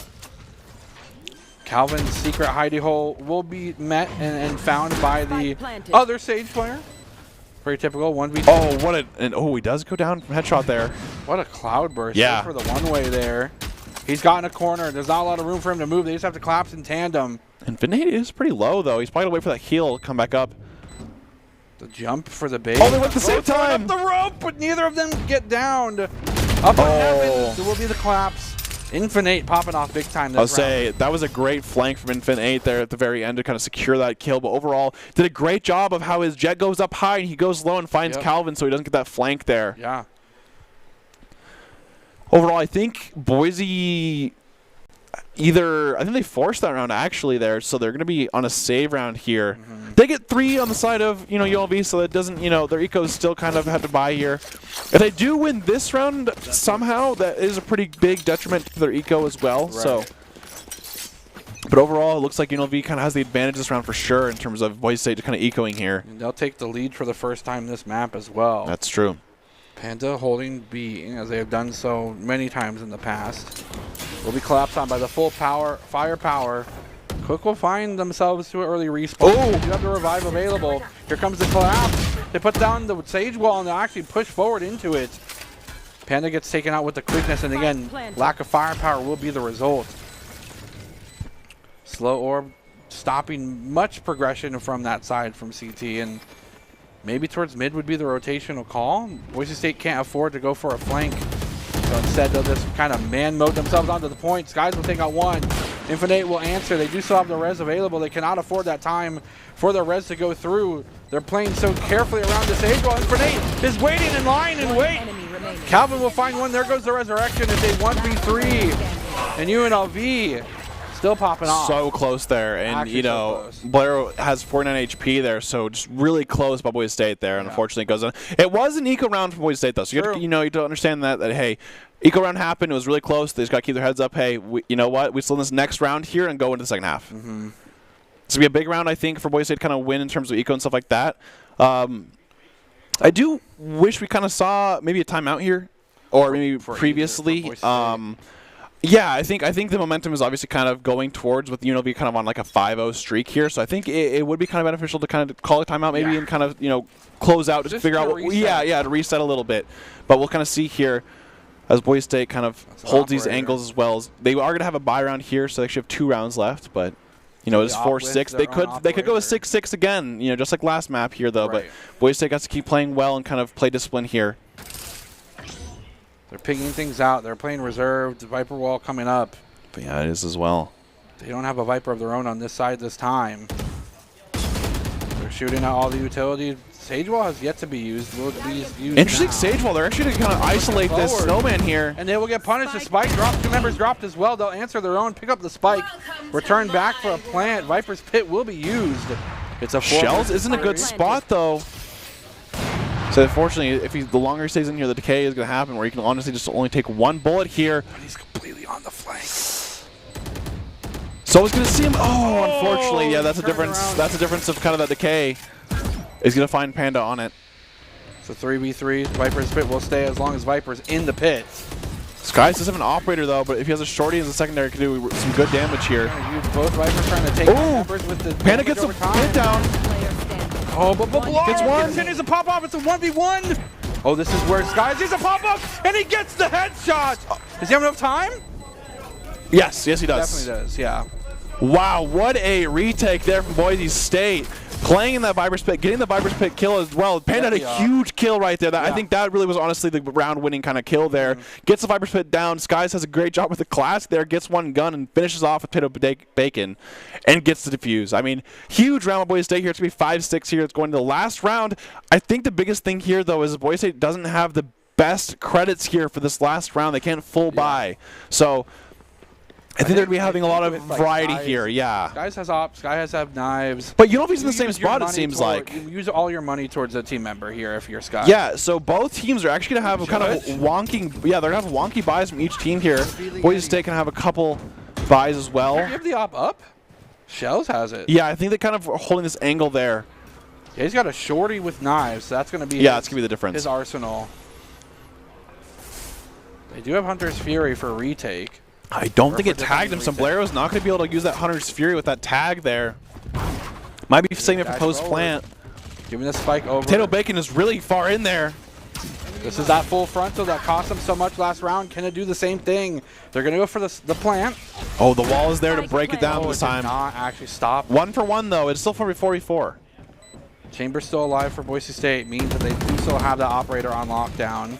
Dreammaker trying to find just a few more kills. Trading back and forth. Sky's still alive. Gets a full reset of knives. Here comes a recon to it. Finds one. And Dreammaker finds the crouch toggle to go for the reset for the spray. He'll find 2 members, though. They still have yet to find an angle. It's going to be a 1 versus 1 yet again. Can Skies do it? No! He cannot clutch it up. Very close. Continuing. You know, giving the spike up means that he wanted to play that entire fight back. Yeah. And he did. And he waited for information to be given, gave information to his teammates, continued to play this kind of back approach, and ended up winning it out. That was very close there. Yeah. But it seems like we're going to go 7-5 into the second half here with, UNLV leading, but I think by no means is that, too bad there as well. So we should kind of see Boise kind of pick up a little bit, see what they need to, fix or, kind of go with here. And it looks like I think Dreammaker's doing kind of the same dart that Blairo was doing. I think it might be the same kitchen and kind of do the traps here, but we'll see. Probably has some crazy lineups going. That's so cool that people have figured this out, Oh, I mean, Sova has all the lineups. Yep. Yep, and it's actually get the trap from Chamber there. So that means that tunnel's available. Cook will defend this, though, now, and that forces a resource off a crucial point. Boise State still kind of figuring out what point they want to attack with. I like the trip from Shells playing that mid there, making sure that, they know UNLV is a really aggressive team there, so just want to make sure that no one kind of flanks there. We'll lose half his health for doing so, but information gathered, and as long as he can click first and click more accurate, it doesn't matter. Yep, and they're going to kind of slowly come up here. Creeping forward. They're going to attack from 2 different sides. Actually, I have one going into tunnel now. Both Vipers will be meeting in the kitchen. Oh, but it looks like UNLV is going to send one back towards A. I think he sees him. Yep. A fine death. And this is a huge now flank opportunity for Boise State. Their Viper is going to be combating with the other Viper there towards Kitchen. No, they keep turning away. Dreammaker finds yet another kill. And now they're just going to rotate B. They have shells already there and a huge flank. Yep. There's no way for Sage to get to B now. And I think the Panda kill definitely stems off of that shock dart. Yeah. I mean, that shock dart goes, destroys the chamber, and then obviously he can play that really slow kind of flank there, because the moment that tube's open, it makes it so hard for you to kind of hold those different angles into that flank. That's exactly what happened. Infinite does get a kind of a dink onto Panda there. They know where he is. Still a 4v1 though. And then now they know that he's going to be going through that mid there. And yep, and Shells can kind of play that angle there. Great job, Boise State. They slow play that, and this is what I've kind of seen from Boise State's attack recently, and coming from Haven as well, is they'll kind of fan out, not really a default, but they'll look for that one pick, and then they'll have that one available, and then just rotate and kind of push that other one. So does a great job of that. And then just immediately rotates, hey, knows, okay, still 3v5. He does peek there, and they had them holding it, so Potato Baking. If he would have held there, they could have played that maybe that retake and tried to go for that. But unfortunately, he did go for that peek and just kind of did lose there. Yeah, it's more of Boise State waiting in lying in wait for a mistake or an opportunity to happen, collapse on it as a team, make use of what advantage they gain. Oh, Adam gets a pick right away on the Shells. An insta headshot. Bablara will Panda gets two. Picked down. Panda and team Dreammaker picking up another one, picking up that second round Bulldog. Last player standing. It's going to be a 1 versus 3. Boise State picking up the spike, going to move on over to B. Going to heal up the members there. Should get him to, I think, full. Not putting it real close, but Blower just playing it patient. Has just the classic. We'll pick up a gun here. Oh, he is to the left of him though. Does get a dink onto Blaireau. I think Sky is just gonna let him go. He's gonna chase him. They know where he may be. They don't know where he is currently. He's gonna peek around. Yes, they here. definitely know he probably went through mid here. I think they do hear him now, though. They definitely hear him now. He's sprinting away. Owl Drone not gonna find him either. And Blaireau's still there. Skies is still coming for you. Skies was kind of a bounty hunter that round, and he kind of saw him and just slowly started to trail him there. Yeah, I think Bablara heard some like Jaws music coming over from Skies, like, oh, there's a giant. He's trailing shark at me.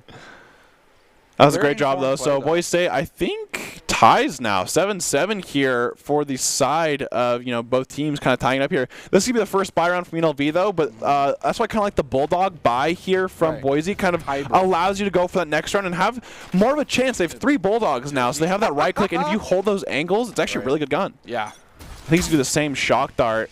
I wonder if they're going to make the same mistake and play. Nope. Do you know the Bulldog trick? Also the they got rid of it. Did they? Yeah, the fire rate stuff, the aim, they did. Yeah, the right click they did get. They fixed it this patch actually. No. In 4.07, I believe it was. Rip. Owl Drone shot out. Infinite. It might be 08. I can't remember. But information. Yeah, clear the back of the site with that dart. I think they do have the Owl Drone available. They could kind of use that to take over this B site here. Panda is still playing that mid and kind of holding it though. And they're going to slow play this kind of B long. Sage immediately kind of going with it. Just going to force action from Boise State. I guess it's a way to play proactive, and UNLV likes to try and be that proactive team. It's just not like a defense mentality. Nice shot onto the slow. We'll take some nice chip shots, and Shells will be dangerously dropped down low, and Hell is forcing the Sage Shield to come out. He can re-peek with this ADS pistol. Only 4 shots left, though. So conservative, so patient is Boise State.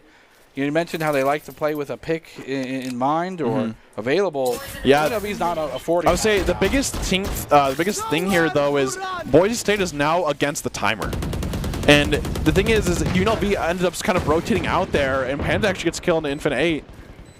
I don't know, maybe UNLV thought that they rotated even though they didn't really hear anything. I think they had one mid there, and unfortunately. Blind shots from Bablaro. I know that one. It is going to be the post plant here now, though, from Boise State. They do have a trip in the flank, though, so they can kind of all focus their attention here. Ooh, great molly. Dreammaker taking out one. Cook will find yet another nice headshot, 3v3. The spike is still ticking. Dreammaker finding shots and after shots. That's a 3-piece. Can he get the 4K? Oh, Cook had a really good play. He just has to play for time. Just deny the defuse. But he doesn't. The peek around the corner. Cook is insane. That is like one of the most ego moves I've seen in a long time. Oh my gosh, they actually end up taking the round there by 0.14 seconds there. I do want to say that Cook play was genuinely insane. And what I mean by that is this guy really gambled here. I mean, he played it inside the Viper smoke that could drop at any second there, and then he just pushed it and just was ready for him. Well, he didn't do anything wrong. He pulls out melee weapon for the speed boost, goes for the one tap onto Dreammaker, runs back with the melee weapon as well. Just wasn't enough time. Exactly. At the end of the day, I mean, they stalled enough, and that was a really close round there for Boise State. And that's and the thing is, though, that was Boise State's bonus round. They have enough for this round. They have enough for these Vandals and Phantoms, whereas UNLV is going to have to do a save here. We see, you know, a couple guns here. I think we saw like a Marshall, but Skies instantly takes him down. Does have the Aldrum kind of sneak out. Got to make sure you clear that. You don't want to get cheese there. Yeah, wait for the 4 members to pass by and just blink, blink, blink, done. Boise State going for an A take here. Gets the orb. Potato Bacon actually finds Skies through the window there with a nice headshot. Those Sage Walls going to be dropped down. They do, like, they use a decent amount of utility here, though. Shells will find his counterpart. And that's going to be what they're kind of going to use to rotate, I think, here. It's kind of the Boise State's plan here. Plan through mid. Nice chip shots. Get Sky down to, I think, about 1 HP. Going to force out the Sage Shield if they can reconnect. They're going to force themselves onto point B. This is their prime. This is where they're most comfortable. Sage Shield only brings them up to 61. This could be a trade of blows. 2 versus 3. The Viper's Pit will be used, shots into it, and the Sage Wall as well. Onto this corner, have to turn away like you mentioned, or the wall will fall, and it doesn't matter. Boise State playing with confidence, 9-7. And that's a big run they kind of need. They only lose 2 there, which is, you know, as you don't want to lose too much there because this is your kind of the round that you need for the next round there. So UNLV does kind of go down here at this point. I could see a timeout coming from them soon. I think they need to. I think if they lose this round here, they'll probably call timeout. For sure. So I definitely kind of, I guess we'll most likely see that soon. Last time they called a lot of timeouts in this series here, but you know, they've only seen 1 so far, and that was when UNLV was actually leading 6-4 in that first game. So yeah, it's interesting that they didn't try to do it while they were on attack, but possibly 1 timeout remaining. The Viper's Pit being popped here by UNLV. Looks like that's on A main there. Yeah. Panda does kind of, you know, sometimes that dart just does die. Dreammaker going to kind of see him. Does use that same, almost kind of hit him there, honestly. Yeah. Doesn't find him too much. Does get shot, though, so they have no idea really actually is. Shock darts being used. Recon not available for another 15. The spray and pray mentality while Boise State continues to look for a pick elsewhere is going to be the name of the game. Oh. To get some points. He did hit him a little bit there. Just a little bit. Cook just like, please stop. These bullets are all around me. Cut it out. A lot of ammo being used, though. Boise State not getting that advantage. W Panda is just sitting right into, not too far enough. They plinked him down to half. Say Panda's, I like this Panda spot because he's not playing where it triggers it, but if they do try to rotate, he's going to be ready for it. Yeah. Boise State, once again, kind of just playing the back of sight here. They do know that Viper's Pit is A, and it's kind of a troublesome here. But the thing is UNLV knows they have Viper's Pit there, but they're still overloading 3A. Like, they still have 2 on B kind of being, you know, I guess exposed. But I think that's why Potato Bacon has this operator. Does find one. Has a dash still available. He can play really aggressive here. W Panda has actually gone into the kitchen here. The kitchen counter. It has a great flank. He gets slowed. He'll get him himself. 4v2. Anyway, Boise State collapsed elsewhere, and this is looking dangerous for UNLV. 2 members, although they are the more accurate ones, gonna double wall up. Use the wall as cover. Fake a plant. Cook will find shots. Cook will find 2. He didn't hold it though. Did not. He could have just won the round right there. Yeah. It's a difficult thing. Can he win this? No, he cannot. Cook. And despite being a savior in the past, did not do it. I do want to say, I mean, in Fin A, like, I guess he didn't know where they were, but he had 2 walls on each side of him. If he holds that round's over there. Yeah, guess what happens when you have 2 walls? You can see where you're being shot from 2 different angles. And I think motto right there is pros don't fake. That's all I'm saying. That's what I'll say, too. But Boise State will take the round. I mean, hey, at the end of the day, they will take the round there. Kind of a blunder there from UNLV, kind of just, you know, not really holding that down. Of course, it is hindsight at the end of the day, but, you know, kind of going from there, you have a numbers disadvantage there. But put the econ in in a down bad way. Yeah, it is 10-7 now, and UNLV doesn't call timeout once again there. Great kind of smoke. It looks like UNLV is going for a really aggressive mid pull. He doesn't hit him, actually. Shells gets nice one. teleport there. Oh. It doesn't matter. The knives are still here. It's a 3 He does get the versus reset. 4. Yeah, he gets the full They 5. got to be careful about this He's Potato another Bay. They one. have the spike now, actually. Oh, he There's the dashes. dash. He has, I think, maybe one more tail. I think it's. Oh, yeah. But yeah, I think he has two or more, two to three more knives, though. Yeah, he has 2, 3, maybe. We used one before that. He used 2. Oh, great shot by Dreammaker. Dreammaker going to find an angle here towards the left. Not far enough. Out by the Tour de Force. Say Adam does get him. 2v3. Huge firepower on the side of UNLV right now. Having 2 agents that can kind of boost their firepower just to the river. Oh, he has a flank. Cook goes down. Opportunity. Calvin will find the res is equalizer. up. They have the resurrection. Yep, I think they're to go back, play for the res, and go for this ace site here. 40 seconds remaining. This is the perfect time to do so. Get Shells back here. He still has the ult active? I did not know that. You get res while you die. While Yeah, same with Jet Knives. That's awesome. Oh! With the double headshot. Will Wallace off for Boise State as well. It's going to be a 1v2. Shells with the hero res. He has 1 bullet available. Has a gun. He only has 14 seconds left. And he gets a spike. Yeah. Got to go back up to try and go for the plant, but he doesn't. I think he's just going with the save. Yeah. I think he realized it was too risky for them to go onto a site here and, try to go for the time.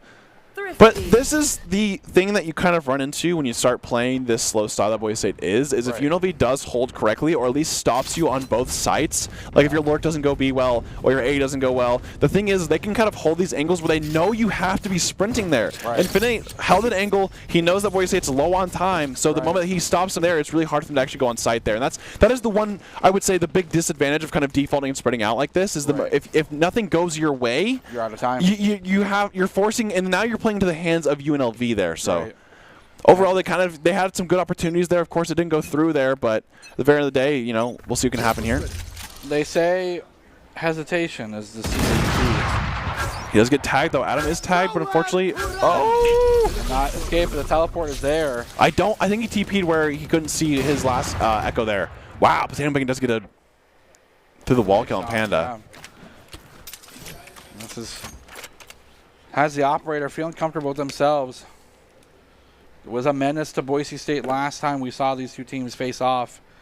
Continuing to be a thorn in the side for this roster as well. Boise State now down 1. It's a play into 5. And as you mentioned, with the way that they like to play the game, time is of the essence. UNLV may have just figured that out. Boblaro finds an interesting flank, or Sky's just a little bit too far forward. Will be taken down 3-5. They have a Hunter's Fury of their own for shots exchanged. Great trade there from Calvin. Oh, does get tagged though. Oh, and Potato Bacon does to find Shells. The wall will be taken down slower, will be thrown through it. They will find it. Infinite will peek, and so big amount of momentum swinging both ways. It's clearly no one's game just yet. Absolutely, and we're going to see Boise State kind of spreading out here. It is now 10-9, so UNLV is kind of bringing it back. I mean, Boise State, I think, is going to have a buy round here. It looks like, Skies does have the knives, so it's have 1 light armor, but the rest of them, they do have full armor here. So not the worst-case scenario, but are going to be ready. So we're seeing them kind of ready to go here. Get out of my way. Knives are being popped instantly. Doesn't see them. Yeah, doesn't get the tick out. Boise State kind of still on this plan. Oh, Bacon is playing a very aggressive angle on top of this little perch here. Yeah, this is very far forward. He should be really careful. Very comfortable. As long as they get the dash uninterrupted, they're comfortable making this attempt at play. Yeah, they're kind of on to this. They do have 2A here. Slow playing here. Looks like Boise State is really just seeing if UNLV is going to budge, but it seems like so far no bites yet. See Dreammaker kind of slowly going into that little cubby there on B. They're trying to find any sort of advantage they can pick. They do have, they have 50 seconds left.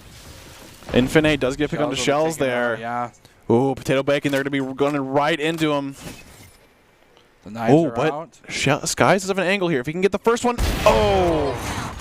Does try to crouch peek it, trying to get the angle. Oh, he's ready for two. Oh! Gets the reset. Still gets tagged up by the bolt from the Owl drone. Babaro going to retreat full sprints. And the thing is, though, is UNLV is all here, though. They are ready for this. Boise does not have that much time left, so they have to play off the clock here.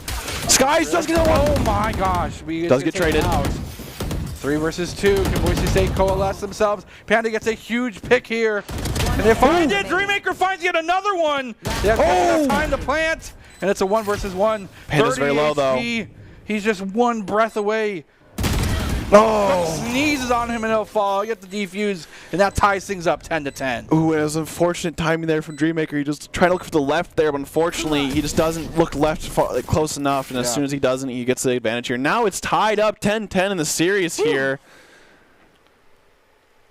Spicy. It is very spicy. Gets the shots, gets taken down a lot. Just looks right, just a little too soon. Absolutely. You look towards the angle where your Viper was, you know. And I think the biggest thing here now, though, is the mental kind of fortitude. You did have a lead. They did catch up, but the thing is, you got there in the first place. You can do it. You have got the 10 rounds here. It's a very close game here, so I think at this point you kind of have to claw in. It is going to be a save round here. You get as much as you can, and then you kind of play off that. I like this. You know, BSU is swapping up here. They have not done this once yet. It's going to wall mid. This is like the classic icebox move with the Viper and Sage. Cook will find one. Has the firepower. Oh, does get a plant down, though. He actually gets it down. Viper's pit somewhere. Oh, Adam has a great spot there, though. Angle. 1 versus 5. Unfortunately, Boise State gets the plant It is planted up top. It does offer a little bit of a unique opportunity. I thought that was going to go very catastrophic there for Dream. That way, that got a little scary. Yeah, the first miss was terrifying. They go for the plant. Oh, good try. If I hit him for like 110 there, close. Overall, Boise got the plant. That's what they kind of needed there. They needed the plant for the money, and now they can have a lot of credits going into this next round. But it is looking close. It's looking real close here. Yeah, this is kind of the part of the chess match where you're no longer thinking about the current move. You're thinking about 6-7 moves ahead. Absolutely. And so we're, it is going to be kind of a spooky spot here. What a great angle too.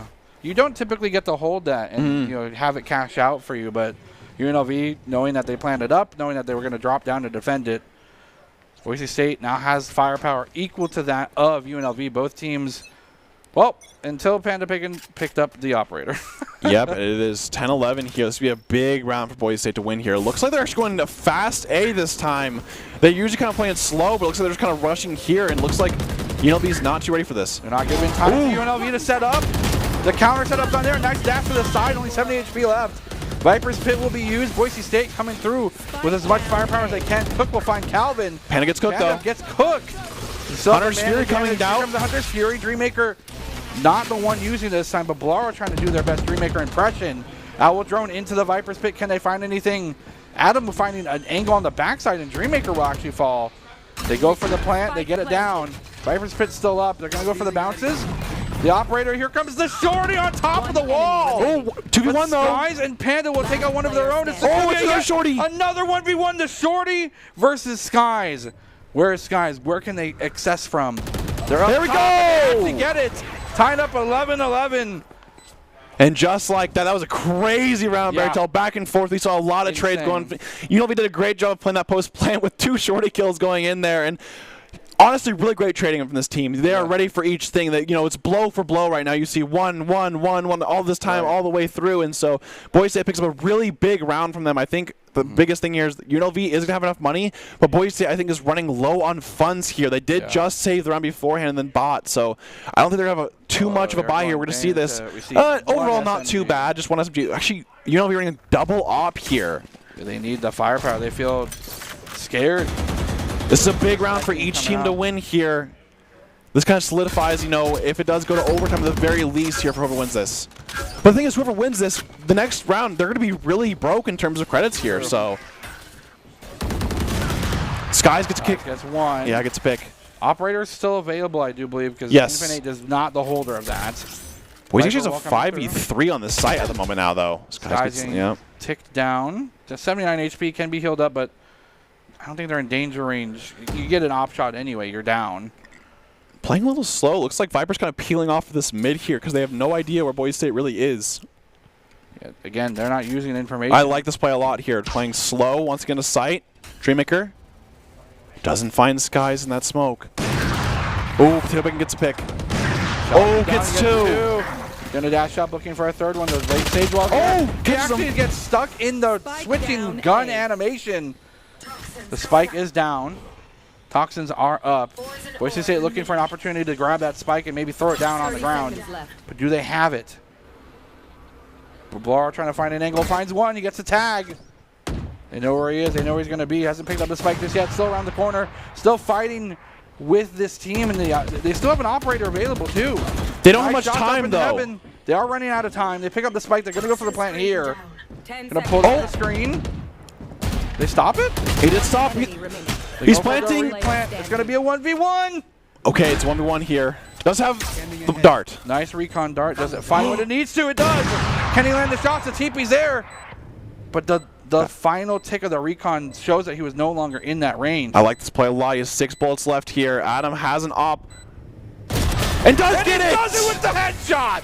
Boise State 1 round away. Insane tenacity from this team. Yeah. Boise State the last 2 rounds really showing how much they want this game here, and it is so close.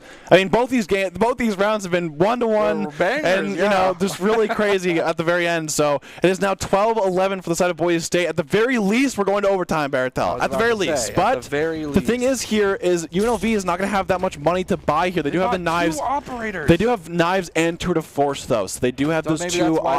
Yeah, I say they do have those options on the field here. They gave at least 1 operator to Boise State. They have knives here available for Skies. Just tearing things apart with those knives last time they pulled them out. Absolutely. Skies got, I think, 2 last time with those knives. He has to be able to push forward using the Viper wall to an nth degree up into tunnel. We haven't seen them really push as a team through this, but the whole squad's here. Cook will find one lacking, and behind the last duckling in the line will be taken down. Gonna float down to the ground. This guy's looking for a target for the knives, and he finds one. Evening it up. The tour de force on the other side will be an equalizer force. He finds yet another one, and there goes that tour de force. 3-3. Boise State has a full set of knives. Will be tagged up. It's okay. He doesn't shoot it. Dreammaker gets another pick. It's a 3v2. It's a 3v1. 3v1. Boise State is one kill away. 4-1. Where is the Skies? Where is Potato and Bacon? He's got knives of his own. Can he pop off? And they are going to ace site. They know exactly, hey, let's play our numbers. Let's not risk anything. Let's go where the place where the least angles are.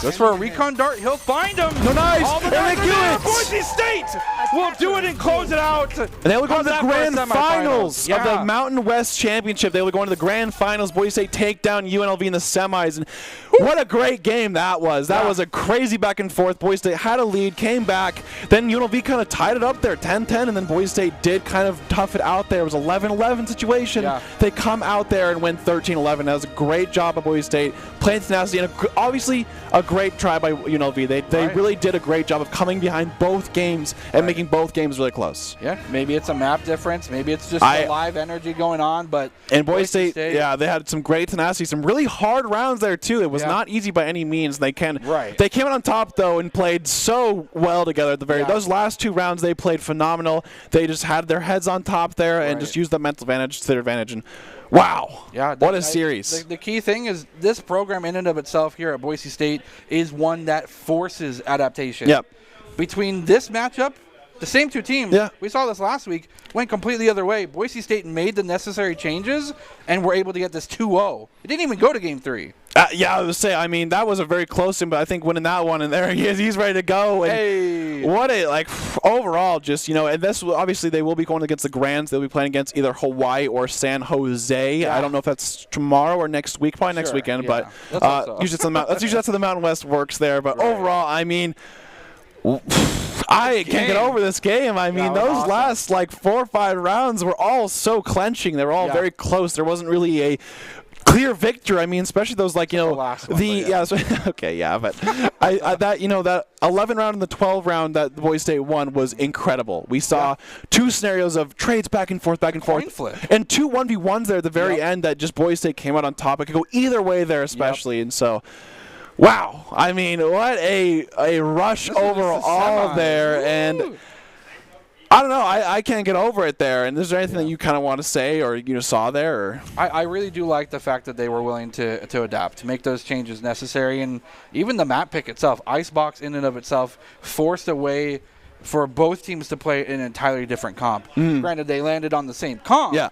Just the way that they executed ended up being better. And at the end of the day, those 2 11 and 12 rounds, coin flips. Yeah. Could have went either way. We could still be playing right now in overtime, but ended up being that way. That coin flip ended up favoring Boise State. Now the big question here, Barathel, is who's the player of the game here? Is the ICC? I will say, game 1, Calvin D went pretty nuclear. I mean, he had some really clutch rounds. I think he was I do want to say he was the key factor for them adapting that game 1. I think once they kind of swapped him to that A site, and he was a big, force in stopping that Neon kind of happen. Yeah. And he went 18-8, had a great round. That game 2, Dreammaker, I think, popped off. I think he had like 20 kills that same game, though. So I would say it's probably between those two overall. I think both did, very well. I think it's pretty hard to tell. I think for me, it definitely wants to give it to that game 1 Calvin. I really think that if Calvin doesn't step up against that Neon, Boise State has a really tough time and even could possibly lose that first map. I think, obviously, Boise State overall, it takes all 5 members to come back in a game. Sure. But I think Calvin really stepping up in those couple of rounds that he clutched out and holding back the Neon that really stopped them changed the tide of the game. I mean, it was probably swaying one way, he swayed it the other. So overall, that's me. But, of course, you never know with these kind of – yeah, of course. Dreammaker forced into multiple clutch situations and able to stop the buck there. Yeah, absolutely. Saying, nope, I got this. No, guys, just get in the backpack. Absolutely. So, I mean, we'll have to kind of see who ends up being. Yeah, it's not up to us. And, of course, we're going to see it is going to be Skies. Okay. I mean, Skies played a very pivotal role here by, making that jet, making those entries, making that jet. I mean, when he's playing jet, he's always having a threat on that operator. And I think that's the biggest thing. And not only that, but he can help entry as well. We've seen he had huge knives play this series. I think Icebox especially, he had like 3 rounds of the knives that he just went crazy on that, had really pivotal kills there. So the player of the game is brought to you by Idaho Central Credit Union, who believes a great player makes a team more successful, just like Idaho Central's, helping members achieve financial success. And Skies is the Idaho Central Credit Union player of the game. Woo. And of course is deserved. We talked about those 2 players earlier, but Skies played a pivotal role there in both games, and really was a big factor. Yeah, especially. Yeah, I mean, when you do play that one duelist, it does kind of have a lot of pressure on you to make those plays and to make it happen, especially those knives. I mean, jet knives allow you, especially when you're not buying a gun and stuff like that, it is kind of like, hey, you got to pop off and get one at least to, kind of reset that going and keep going. So overall, a fantastic series of both teams. I mean, both teams, it was so close, especially at the end there. So we saw it go one way before, now we saw it go this way as well. Is there any takeaways you kind of want to have before we go away here? Yeah, I think that Boise State just continuing to show that adaptability is a key factor in their success. We saw it, proof in the pudding here tonight, taking on the same team twice back-to-back. First one didn't go their way. Second one, completely different game. Absolutely. And that's kind of what I like to see. And going into the grand finals, those changes need to be exactly. I think Boise State has to make sure that they're not satisfied with this. No, I mean, it was still close in the day. Yeah, I said that it was still close to the end of the day, and I think the biggest thing is both the teams that are going to be going against either Hawaii or San Jose are very formidable opponents. Yeah. So I think the biggest thing is that they got to be ready for this next week of practice and stuff like that. See what their weaknesses are, see what their strengths are, see what the enemy teams are, and stuff like that, and do a really good job of preparing for that. I can't wait. And of course, was presented by Idaho Army National Guard, invites you to take your impressive critical thinking skills into real time with more than 10 jobs, offering a $20K bonus in your degree of choice paid for. The Idaho Army National Guard is the best team out there. And of course, we want to say thank you so much for joining us today. It was a great series, and of course, we'll see you next time for the series in the grand finals. So thank you so much for watching, and have a great night.